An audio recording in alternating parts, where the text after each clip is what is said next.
Doesn't matter. So we just go. Just do it. It's gonna be delayed. Who cares? Cycle of life, Greg. Start.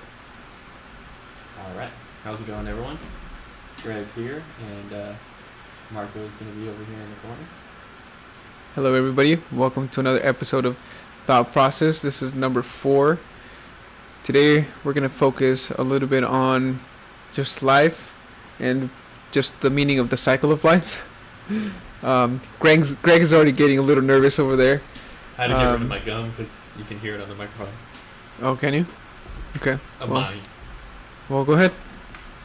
So, before we started this podcast, we were actually talking about a little bit about, well, a few things. We were talking about the question where we left off last episode, which was the question was, is the Bible a guide or a tool to inflict fear? That's one. Another point is that we're going to be talking about just life in general and the cycle of life, and basically reflect on some of the past experience that we've had so far. So, I'm going to pass it over to Greg. Basically, I thought you were going to continue. no, basically, let's pick up here. We're still getting used to like switching the camera back and forth. So, you were talking about the circle of life. No, the only thing that comes to mind when I say circle of life is Lion King, but but that's very cliche. Everybody knows that. Well, yeah, but I mean it is the actual cycle of life. Okay, so let's go a little bit into what you watched the Lion King. Well, first of all, what do you think about the live action Lion King? What do you think about that? I don't know. All I know is I'll probably cry.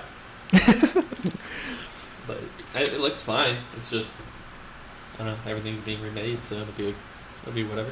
It looked like it was being remade to the T of the movie that we first watched, right? Yeah, it'll probably be a little different, but there's no reason to change it. That's fair. So, going back to the cycle of life, Greg, what do you think the cycle of life is, and what do you think about this thing called the cycle of life of, you're born and then you die? I mean, there's more to it. There's many different cycles of life. So it's like, if you're born, you can become the new mother, or you can become the new father, or I don't know. There's different cycles of the year. Like, there's different types of cycles of life. Well, I'm referring a little bit more to what it means to be born and then what it means to die. And I'm only bringing this up now because, in the past couple of days, my family, not very, very close, but close family, or immediate family rather, someone passed away, and it reminded me about when my dad passed away when I was 6, and just seeing things now, it's a whole different perspective when someone loses their dad, as opposed to when I was 6 and I was just, seeing that for the first time.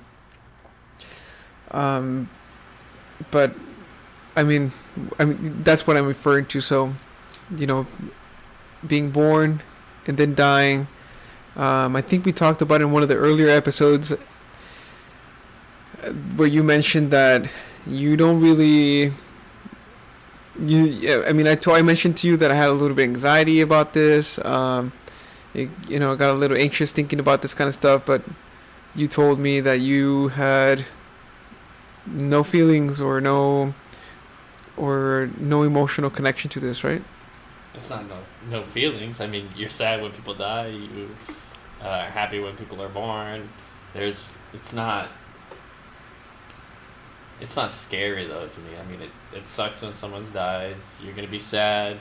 And then eventually, it's not that you're going to forget about it, but it's so normal that it's not as big of a deal. So it's like, my grandpa died, and thinking back on it, I probably never was around him more than 20 times in my life. And, there's people who walk down the street that I'm around more than that have probably died, and it doesn't affect me in any way. So I don't know. It's not as big to me either because not as many people in my life has died. Like my grandma and grandpa, who I would see every once in a while, but I didn't view them as that. It's gonna sound bad. View them as like necessary in my life Yeah. because it wasn't someone who was taking care of me. It was just Right. someone who I would visit and say hi to. So, the it sounds bad. Like the value that I had on them weren't as much as people say like a mom or a dad or someone who was doing everything for you. Right. So it's easier to get over time where you feel like with these other people who are more important who do things in your everyday life, if they're gone, then you don't know who to rely on at that point. And so that's when it becomes harder and I haven't had to deal with that. Okay, that's fair. Well, what do you think about like our friend who we're not gonna mention his name, but who recently passed away?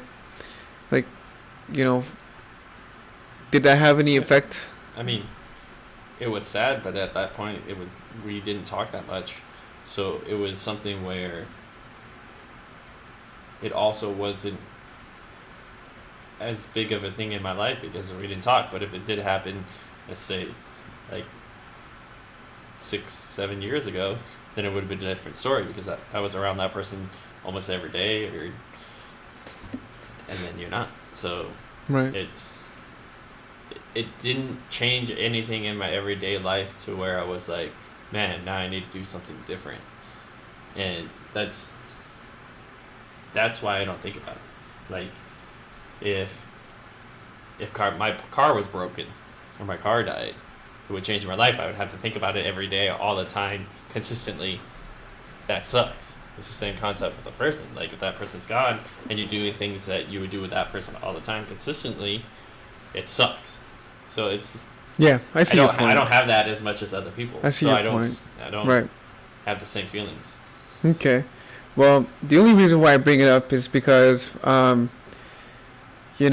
when this person passed away, and it seemed like their family was greatly affected, and rightly so, right? But it reminded. It's funny, man, because this book that I'm reading, the Letters from a Stoic, by Seneca was the guy. He Seneca, like the car? Seneca. No, Seneca. Seneca. Okay. It's funny because I don't know. I don't know why these things are happening at this time, but I was reading this passage on the book where he talks about how a lot of people are anxious about their death, about their impending death, right? And how we worry about the death too much, and how it goes to a point where people are fearful of it. And he basically says in the passage that the only way to overcome it is to basically like receive it with open arms, because this is his argument. So he basically argues that without death there's no life. And in fact, I've seen that a few times in my life where people have had like close death experiences, and so their life changes completely. They're all of a sudden grateful. They have this change in perspective and in a shift in their thinking about life after they have these close experiences with death. And it just goes to show you how much of an impact it could be to other people. I mean, just imagine. I mean, I don't know, man. Just the thought of, dude. I know those are everywhere. What is going on here? Okay. Every time I go somewhere, can you get it? Here. There's these little beads that follow me around. So Greg has these anal beads. Everywhere I go, and I don't know where they come from, or what they are, but they're always here. So. Well, Who knows? anyway, I didn't mean to interrupt us, but basically the whole point about why I bring this up is that people are so worried about their death, and I was worried about death just because my dad passed away when I was 6. He didn't take care of himself that well, you know. He had a, I guess he had uh, he didn't really care about his health. He didn't care about that kind of stuff, and when he left, it just left us all wondering like, what is it that we're doing here? What's going on? Like, we were basically like, our reality changed in an instant as soon as he passed away, and ever since then, I guess I've been fearful of dying too early, particularly if I have kids in the near future. Like, that's one of my biggest fears, is not being there for them. So that's where some of my anxiety comes from. But just back to the bigger picture of this, it's recently, just reading this book, I've been learning to appreciate life a little bit more and be more grateful for what we have, and not so much to look into the future, but to live in the now. And I think that just the other day, like, seeing this family being devastated by this death, they basically just reminded me of this. And it's funny that I just been reading this, you know. It's like, what are the coincidence? What's the odds? What are the odds of this happening? And me reading about it, is it, you know, sometimes I swear, man, I feel like we're living in this simulation, as other people would say. But basically, like, the message that I don't know, I kind of want to share with everybody is that we should be more grateful, and living a life of courage would probably, like, get rid of your anxiety of dying and whatnot. But I don't know what your take is on that, Greg. Anxiety for death? I don't see it the same way. I don't see enough death. Like, everyone that I know who died, except for one person, has been old. And then at the same time, if you look at it, people die at so many different times in life that, like, who says that because someone you know died early on in life that you're gonna die early on in life? The odds are not. I mean, the odds are high because the older you get, the less people there are alive. It's just natural. You mean like the ones that you know? No, just anyone in general. Like, there's only a certain amount of people born in 1 year. When that year is gone, you can't add any more people to that.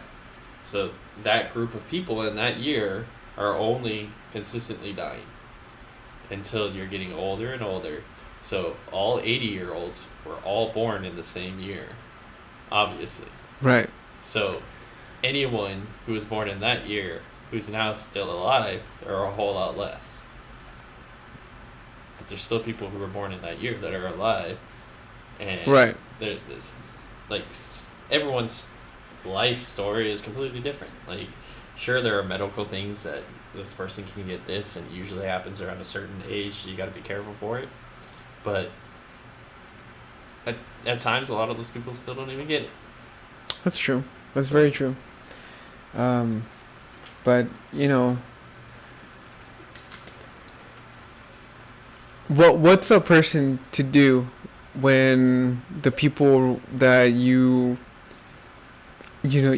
start leaving? Like, what is it? You just keep going? I understand What that. else is there? There's nothing else to do. Like, that's called giving up, essentially.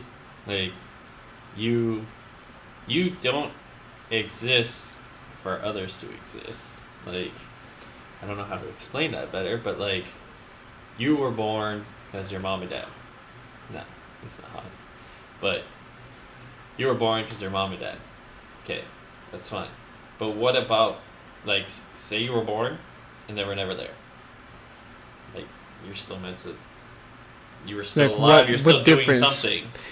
So That's funny that there you are say things that. you can do. That's funny Even that you though say people are that dying. because in the book he talks about how people are fearful of dying and they wish that they, particularly the transhumanists, that which we'll get to in a second, they're afraid of dying. They want to stay here for 1,000 years, but it's But then no one else is going to be here for those 1,000 years. that's So the it makes argument. That's the argument that he makes. Is like, do you want to be here in 1,000 years? Like, is your worth, is your life, the way you're living it now, worth living it for 1,000 years? But see, that's like, imagine people who are single, who go out and just get a new guy or girl every other night, every night. Like, those people aren't consistently caring about their surrounding. A lot of people like to just go out and experience new things with new people. Those kind of people want it to affect. People who want to have a connection with someone and consistent building with another person, then it would matter being alive for 1,000 years. So that's what I'm saying. Everything is different for everyone. Right. Well, I just thought to share this with you guys since it's something, and it was a reminder of what happened to me when I was 6, and I think I've made peace with being okay with not being here tomorrow. In fact, I think everybody should do that at one point of their life. See, I don't think that I've made peace with it. I just don't think about it. Like, to make peace with it would be like, I'm gonna die. Okay. Like, I don't understand. How do you make peace with it? Well, one of the things that I see that I should be doing is making my life worth living, and not so much just existing as many other people are. Existing, like, you get up, you don't really think about your day. You just think your day is gonna. You're just gonna go by your day. You're floating in limbo most of the time. You don't really have like goals or achievements that you want to achieve or anything like that. I think that's a very sad way to live. That's not for everybody. I know. This is just my point of view on things. But like my thing is, if we know we're gonna die tomorrow, why shouldn't we be doing our best today? I mean, some people freak out and freeze. It's like, why does a deer run out in the road, see your car coming, stop and let it hit him? Well, you don't have. I don't know if there are scientific. I don't know if there's scientific studies for the deer. Like, they get stuck on headlights. They just get confused. They've never seen headlights before. I don't know. I mean, it happens to other people too. Some people have done the same thing. It's like when you're driving and you see there's a red light and like you see a car coming, but it's green, so you're like, it's my turn to go. Like, you don't wait to see if this car is gonna stop, and you keep speeding, and then you see it come. So people hit their brakes. Why would you hit your brakes? You need to go faster to hope to get out of the way. Hitting your brakes just means you stop in front of the person, and then you get hit. Well, some people aren't that bright, Greg. But it's just something. It was just a thought that I had in my head, and I see that a lot of people are anxious in this aspect about dying tomorrow, but yet they don't do anything about it today. I just wanted to bring it up. If I were to find out that I was going to be dead tomorrow, like it was 100%, like you knew whoever told you was telling the truth and you'd be dead tomorrow, then I'd probably start freaking out. But look, man, like when you don't know that, you know what's going to happen, but you don't know when, then it doesn't matter. Like, I could be dead tomorrow, but it didn't matter to me right now because I didn't know I was going to be dead tomorrow. Let's say it's 100 years from now, okay? Because from what I know, our medicine is allowing us to live to 100 years in a now. Bed at like 1,000 pounds, where you have to be like lifted out by a crane. Well, I don't know. Well, that's not true. Those people die typically like earlier than other people. The majority of people who use medicine are in a hospital. Like, there are people No, outside, but they usually don't live that long. I mean, like the medical treatments that we have now are allowing us to live longer than ever, and I think we're getting to 100 That's what I've been comfortably. curious about. Is it the medical stuff that's making people live? Like, you get a surgery to get something taken out that they couldn't have seen many years ago, you're going to live longer. Hmm. Sure, but, like, those people who are living till 100 years old, 110 years old, they're not living that old because of the correct medicine that they've been taking. Usually those people are the people who are healthy, who have eaten right, who have just haven't had massive amounts of health issues through their life, and that's why they're getting there, because of, like, advancements of knowledge of what can get you there rather than the medicine. And Yeah, actually, one of them is exercise. That I just saw a study by Dr. Rhonda Patrick where she said that the exercise has literally no cap to it. The scientists they don't have a cap to what good exercise brings. Like they have no idea if there are any limits of the benefits of exercising. And in fact, it's something that I've been doing recently, and man, it's changed. it's It's interesting really because changed me. you can there's no limit. Like, you don't understand where, if there's too much or too little. And, well, I mean, there can be too little as in none, but, like, it's, I guess you can think of it like your heart. You don't want your heart to stop moving, so, like, why would you stop moving? Because if you stop moving, then it gives those things less movement, which means you die. Well, basically, it's like the blood flow. The amount of blood you get, the nutrients your system gets, and all that stuff. It's super important, man. And I think that it's such exercise is very underrated even now. Even though it's like on Instagram every day. Even though it's a mainstream thing, it's still very underrated. I don't think a lot of people do it enough. But because it's not as easy as looking at someone else doing it. on Like, Instagram, someone scrolling. sprinting for a minute is easier to watch than sprinting for a minute. Oh man, let me tell you, dude. So actually, I've been doing like cardio every day, just lifting weights every day, and some people there that I see at the gym are the same people I see every day, and they're doing the same exact thing. And it's funny that you said that because they're always like looking at people how to do the exercise, but they never try them themselves. They never start. It's interesting. That's one of the, I guess, the nature of humans. Yeah, it's like the same thing. Coming back to look at this, you're gonna be like, look at how stupid that was, and 10 years you're from now. working on the muscle or the knowledge of advancing. Yeah, I think that's the only way is to keep moving forward, and to push through the the walls of comfort. Yeah. Which is actually another point that we wanted to talk about, which is think outside the box. And what is that I mean by think outside the box is basically I think that a lot of people, including myself, you know, we we we tend to live comfortably. In fact, science finds that our body does not want to change, and that we would rather be comfortable, right, than being uncomfortable. But when you're uncomfortable is when that change happens in you. When you're uncomfortable doing sprints uphill or holding a plank for 60 seconds, you're uncomfortable. But that's when you're burning the most fat per se, or you're building up the strength of your core. Yeah, it's where you're learning, because you don't learn something you already know. So when you're uncomfortable, it's because you don't know what's happening.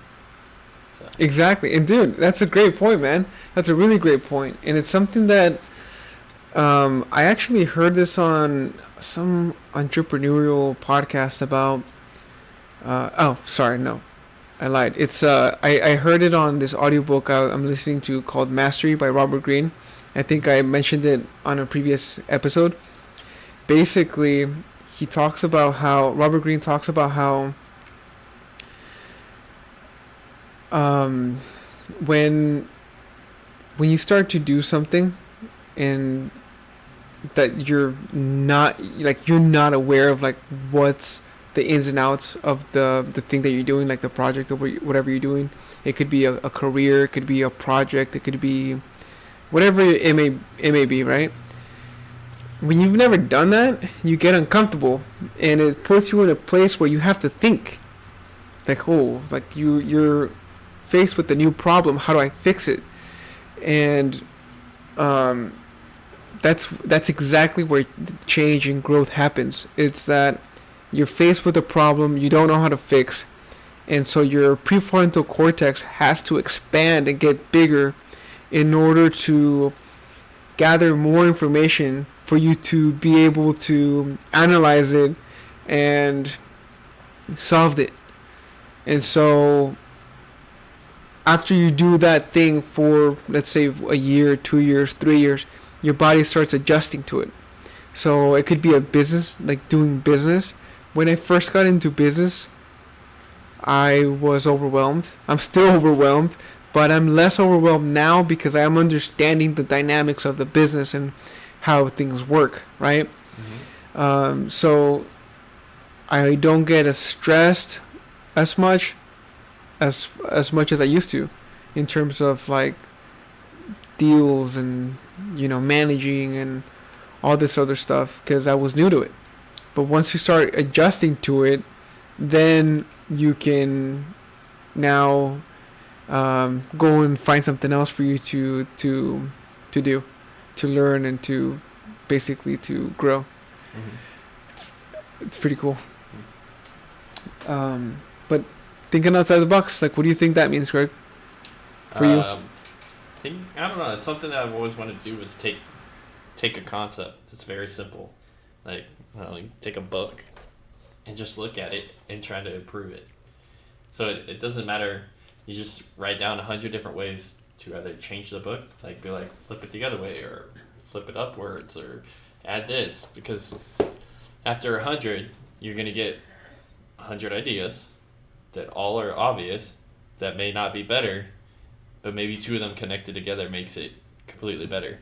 Which is not necessarily outside the box, but it'll give you something outside the box. Because, okay. But that's specific more to products and into things. No, I'm thinking about like, what about your mind? Like, what about the fact that we've been accustomed to this way of thinking for 30 years? Are we ever going to break away from this? Is there more to thinking? Like, there's obviously more out there. Look at all the big people. Like, you think Albert Einstein was thinking inside his comfort zone when he found basically the laws of relativity? He found something that was different. Sure, it wasn't comfortable because he didn't know what it was, but he was trying to figure it out. So it's not that, I don't know. When you say outside the box, it's just something new.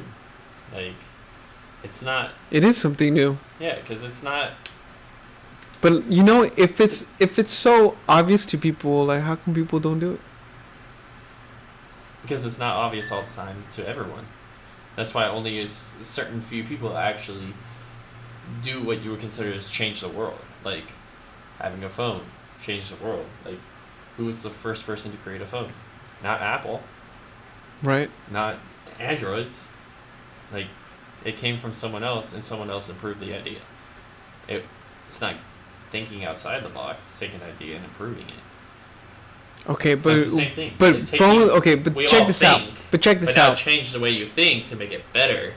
Everyone else can do the same thing, and now people are thinking better. It's not. But don't you think that we went from corded phones that they were wired phones basically on telephone poles, remember that, to now having this satellite that follows you around, where you can get service just nearly everywhere in the world? Yeah, but it's still a phone. It still serves the same purpose. You just added more to it. So they took a phone, they took a camera, which were still already two things, and they put them into one. Like, it's not. But I wasn't thinking outside the box. I don't think. I see that as like. You don't think that. Thing.